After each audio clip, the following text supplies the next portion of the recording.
Je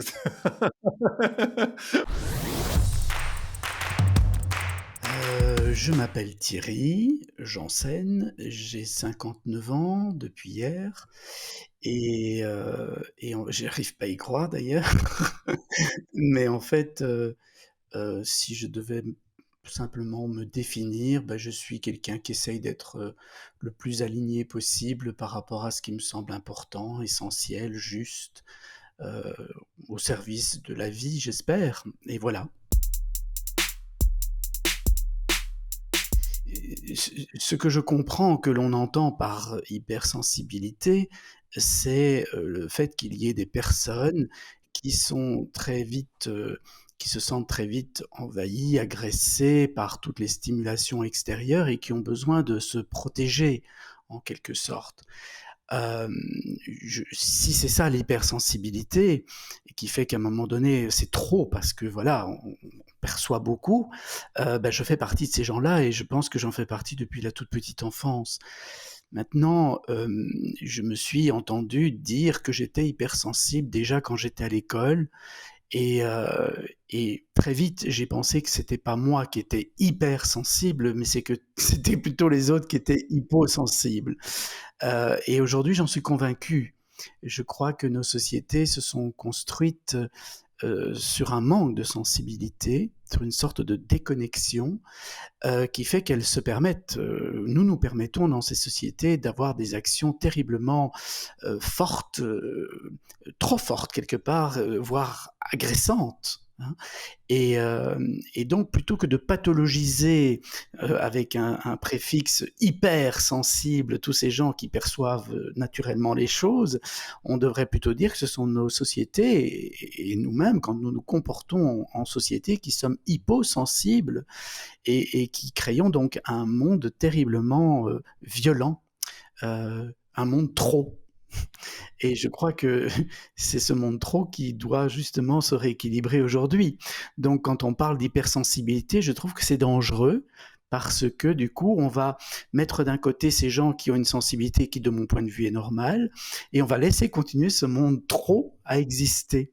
Alors qu'il faudrait simplement que tout le monde redevienne sensible et que ce monde devienne plus délicat, plus tempéré, plus pondéré. Euh, et créer beaucoup moins de situations hyper stimulantes, voire hyper agressantes.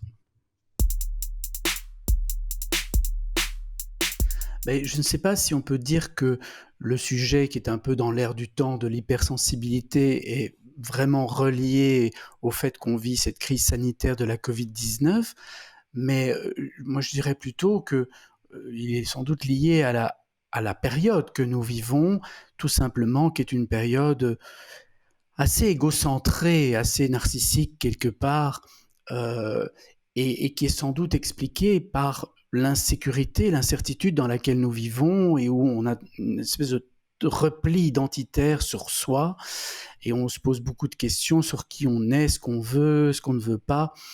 Et donc, ça ne m'étonne pas que ces sujets, ben, intéressent, parce que ça parle de nous et encore nous, dans une culture qui, favorise l'individu.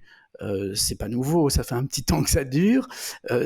Personnellement, je remonte ça jusqu'à la Grèce ancienne, hein, où tout d'un coup, l'intellect et donc l'identité, parce que c'est le mental qui crée l'ego, le moi, le sens d'être une personne séparée, différente des autres, s'est amplifié dans cette culture occidentale jusqu'à la caricature à laquelle nous vivons. Alors, moi, ce que je regrette, c'est que justement, à force de se regarder et de croire qu'il y a des choses qui sont pas tout à fait bien chez nous ou qui sont trop ou pas assez, on a on en arrive à se trouver hyper sensible, alors que c'est un tout autre éclairage que moi je voudrais apporter à ça en disant, mais posons-nous la question de savoir comment nos sociétés fonctionnent et qu'est-ce qu'elles valorisent. Et si elles dévalorisent la sensibilité, bien sûr, toute personne un peu sensible va être qualifiée d'hypersensible. Et je vous ai dit, moi, depuis l'enfance, on me qualifiait d'hypersensible. J'ai toujours pensé que j'étais normosensible et que c'est les autres qui n'avaient pas assez de sensibilité. Et donc, si nos sociétés se posaient la question en ces termes-là, ben, tout changerait et on aurait peut-être voilà, un monde très différent et du coup peut-être moins égocentré.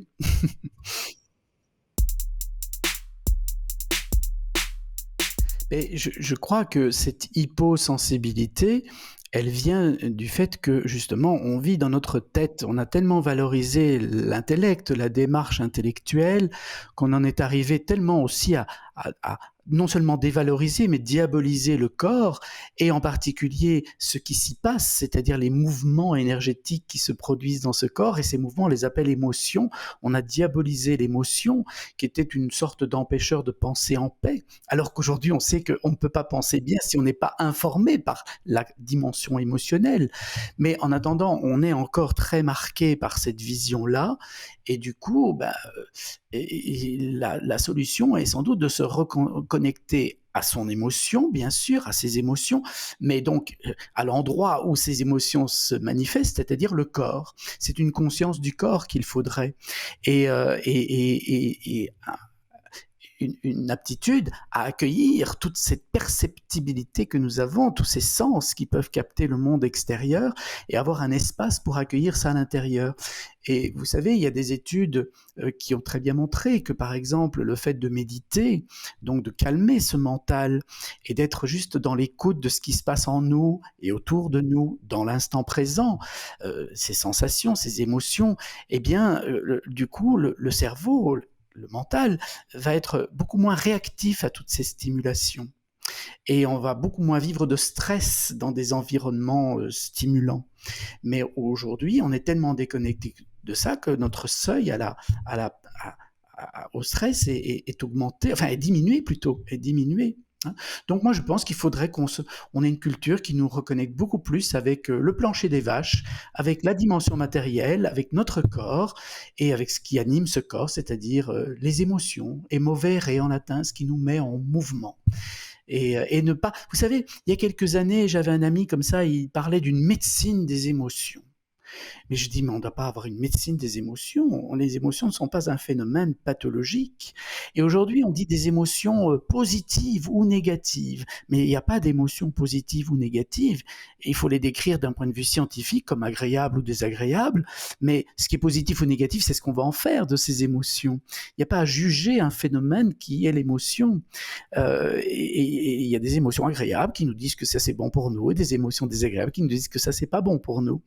Et donc, voilà, arrêtons de pathologiser la nature, arrêtons de faire d'une maladie le vivant. C'est terrible.